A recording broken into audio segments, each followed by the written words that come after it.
Hello, I'm Mel, and I'm reading the Creepypasta I Used to Be a Stalker. Link in the description if you would like to read it for yourself. We first met at a club. It wasn't the typical drink way too much and flirt with a stranger while hoping they'll come home with you thing. We really connected. We exchanged numbers, dated for a few weeks, but she lost interest. I didn't, though now I wish I had. I was literally crazy about her. I couldn't get her out of my head, and I was willing to do anything to see her again. The only problem was that she didn't want to see me.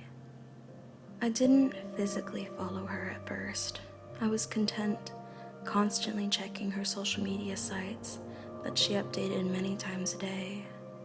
When impersonal status updates weren't enough to give me my fix, I started using her frequent check-ins to find out her favorite places and started frequenting them myself, hoping to run into her. It worked a few times, but more often than not, it didn't. That's when I started full-on following her and my world became a nightmare.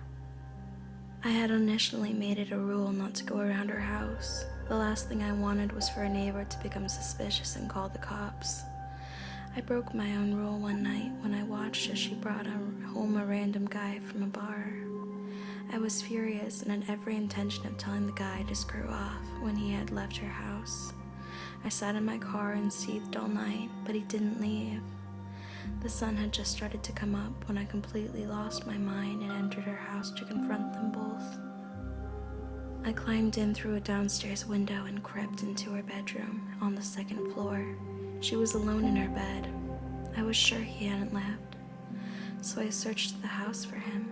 He was in the basement, hung from a rope and pulley system, upside down with his throat slit.